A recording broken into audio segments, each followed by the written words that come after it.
He said that he picks him up from the bus stop, brings him back to the taxi office. Yeah. The boss of the taxi company goes through all their work, makes sure they have visa and all the documents, and then they proceed to drive them from the office to here to help them make sure they can get over the border. The Rebel Media has just returned from the longest undefended international border in the world, the 49th parallel. It's what separates Canada from the United States. Now, up until really recently, no one on either side gave that border much thought. But now, refugees welcome Prime Minister Justin Trudeau. Well, he's invited the world to Canada. As you're about to see, they're heeding his call. Reports of fake refugees flooding the 49th from all ends during the winter months, and even more so now, is what led Canada's top cops, the RCMP, to make the call that they will no longer be announcing weekly updates on how many people exactly are illegally crossing into Canada. Well, the Rebel, we learned of a location of one of the nearby border crossings between Quebec, Canada and Champlain, New York. So we made the 6-hour drive from Toronto. Now, within minutes of our arrival, a young, single, well-dressed male arrived for the sole purpose of illegally crossing into Canada. He claims he came from Syria. Where are you from? Syria. So here you cannot cross here. It's illegal to cross over here. I cannot stay there. You need to report to the Canadian border. 3 miles that way. Okay, arrest me from here. You inform them.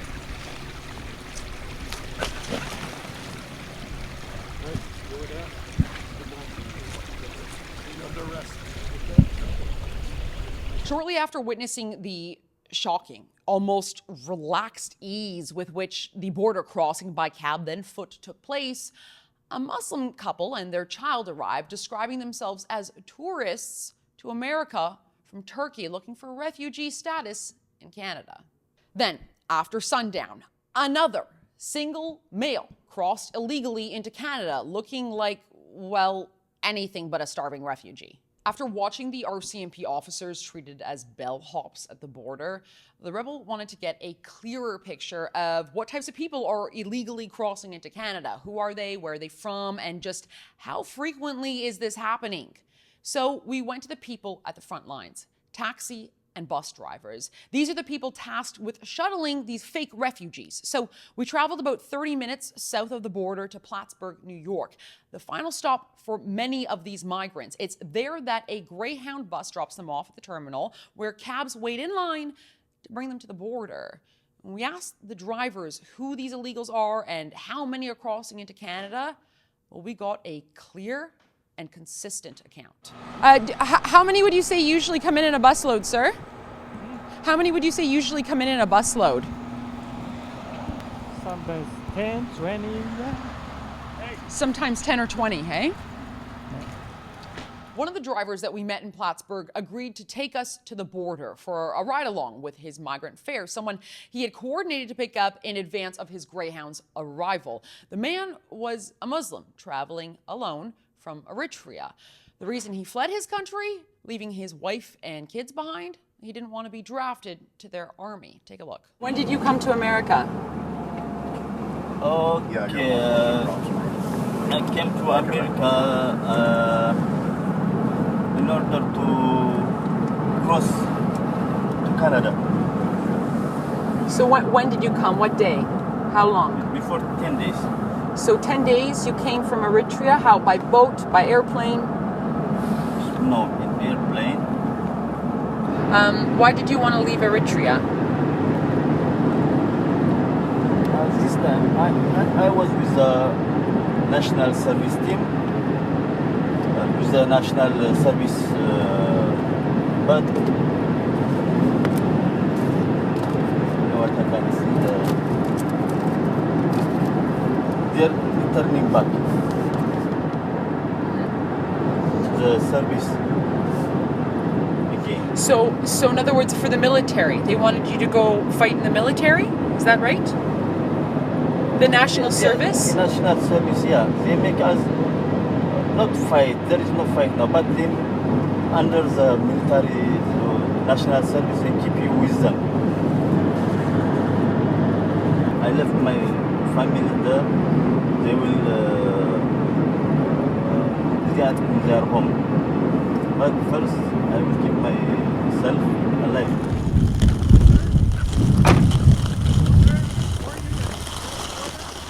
You're going to be arrested by us because coming into Canada is an illegal act, okay? Okay. You understand that? Yeah. You need to go to the customs, which is at 4 kilometers that way. The, No, I need customs. here. Yeah, but you either go act. Okay. I'll need to arrest you to come back. The best way is just to go through the border is where you're supposed to go. You get the paperwork done there. You're the No. one to arrest you. I Understand prefer that? here. Huh? Sorry? I prefer to come. If you want to be arrested, Right, it's but up to you're you. going to be arrested if you come here. Okay, okay.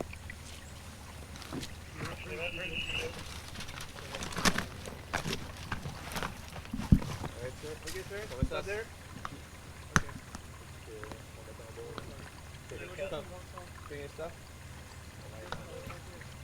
Well, on the ground in Champlain, one cab driver, in conversation with a Rebel producer, divulged that the cab company for which he worked, Town Taxi, was offering special services to border jumpers. We were recording the audio the whole time, and I got a nice long Yeah, shot but of when his you face. walked away, he said the best part. What do you say? He said that he picks him up from the bus stop, Yeah. brings him back to the taxi office. Yeah. The boss of the taxi company goes through all their work, makes sure they have visa and all the documents, and then they proceed to drive them from the office to here to help them make sure they can get over the border. So the Rebel followed up. We paid Town Taxi HQ a visit where we were met by a man named Victor who said that he was the owner of the business.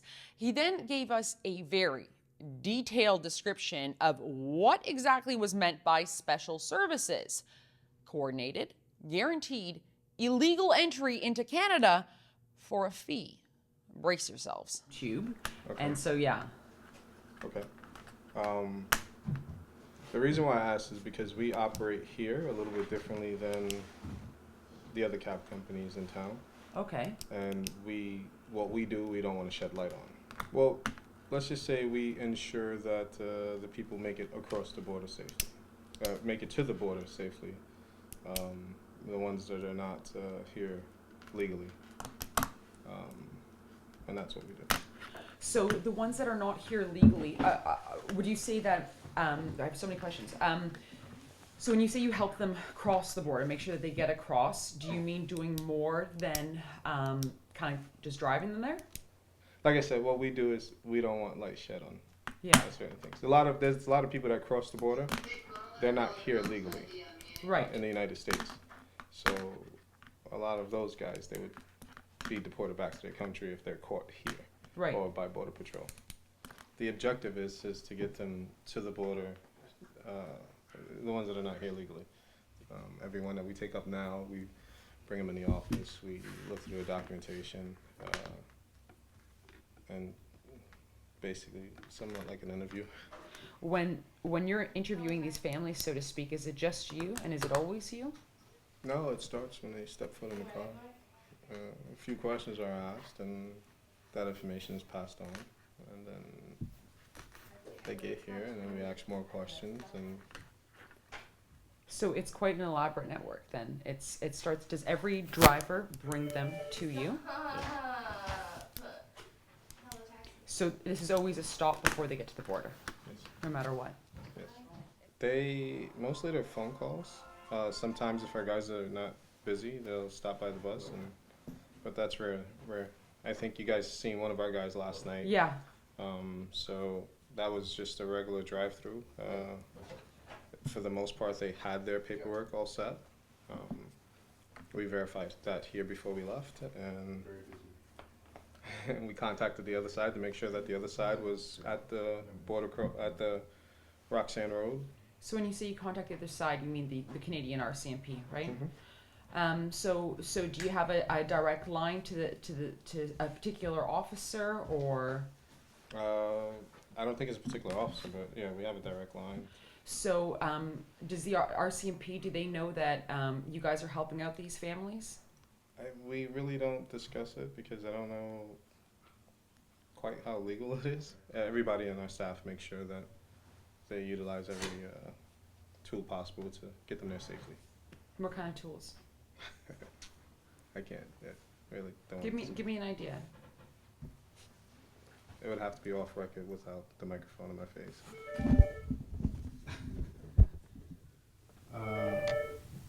No, we just we get them there. We get them there without them being picked up by Border Patrol. So Do you have contacts in Border Patrol? some. Can I ask if your connections, would you say they're roughly equal on both sides of the border, or are there more folks helping you out on the American side than the Canadian side? Both sides. On both sides. Okay. Yeah. So how did they learn about you and the special services that you're able to provide? Word of mouth, I guess. Family to family, or there's people that's called they're like brokers. I want to say, and they know of us. So some guys I would have to assume that it's more of just a payday for them. Yeah. For us, it's not so much. I think, yeah, for us, it's not so much. Does it vary how much you charge them? We charge $85 just for the single person, but it varies. It's a rock sand road because it's a lot of different things that the drivers have to encounter. Border patrol and things like that. So. How do you know that the people that you're helping are good people? Well, there's no real way to tell if anyone's a good person or not. We just go off what our gut tells us. Are you worried, say, that there are people who are now crossing into Canada who do not have good intentions? Yeah, and that is a worry. Definitely a worry. Now, you might have noticed that Victor used the term brokers to describe what seemed like a wider network of people coordinating illegal entry into Canada for a fee, something another cab driver confirmed that he too had been in contact with people that he referred to as runners. The runners, did you say? I call them runners, yeah. They people bring them from Virginia here. Like this morning, we had from Virginia, they brought them to Plattsburgh, and then gave me $150 this morning for his family, So we went back to Town Taxi in hopes of sitting in during one of their vetting sessions with a migrant.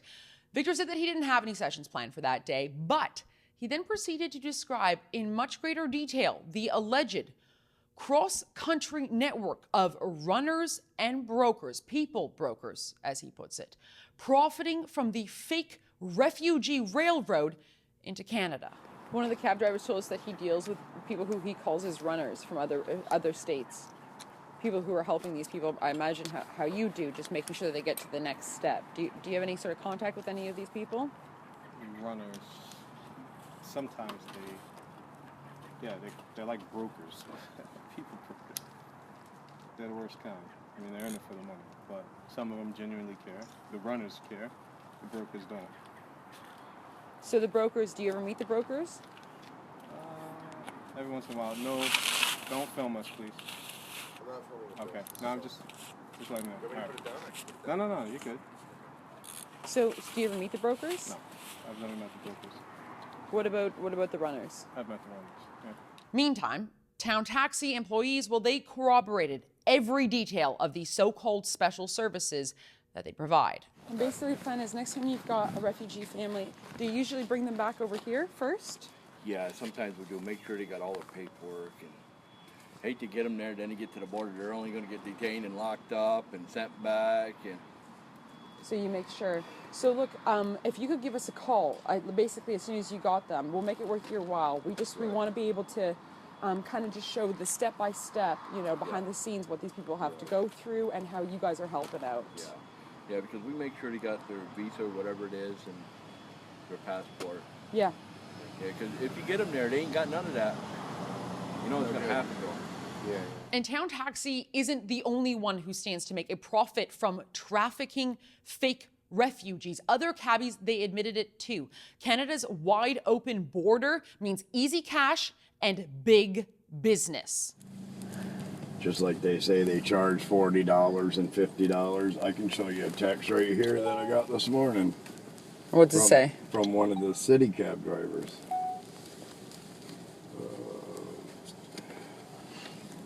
It says, your son isn't very aggressive at the bus. He's letting Kurt walk on him. I went to the Roxham Road for $230 off the 3 o'clock bus.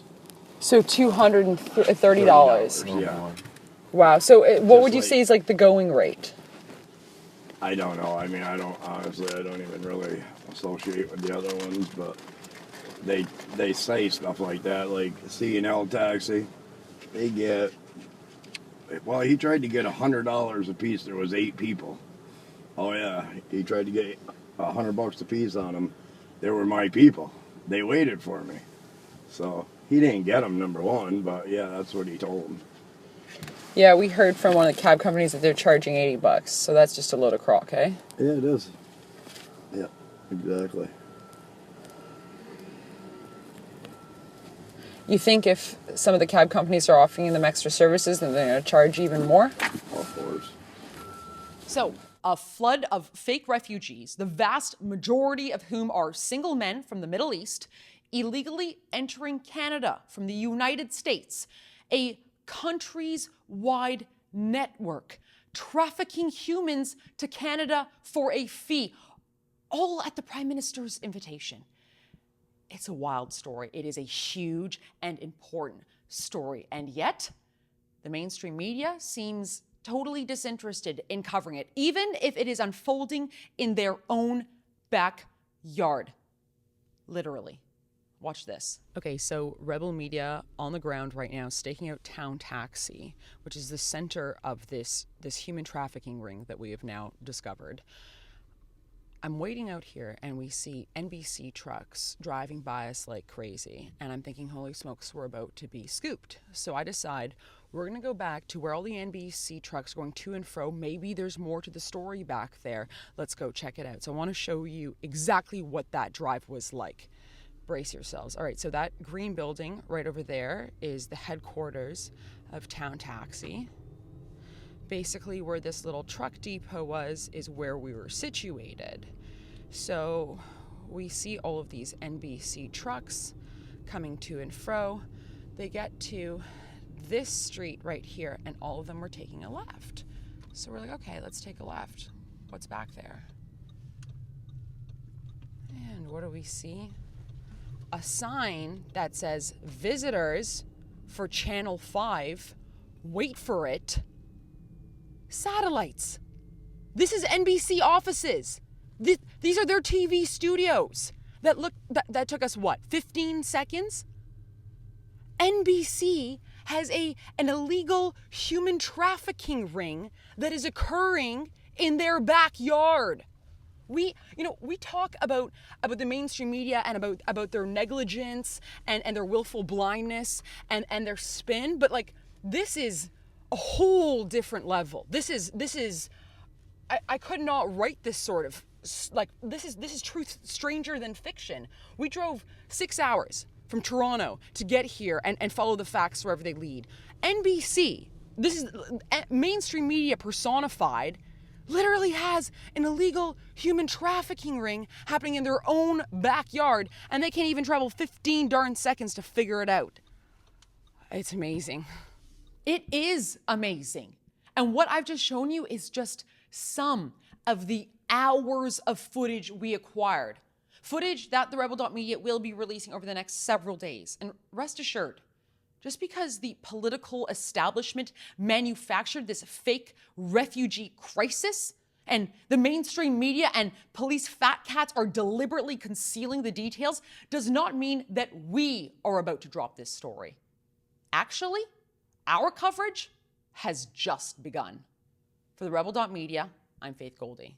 If you have a tip that you'd like us to investigate, email us at tips@therebel.media. And for all of our original journalism, click below and subscribe to our YouTube channel.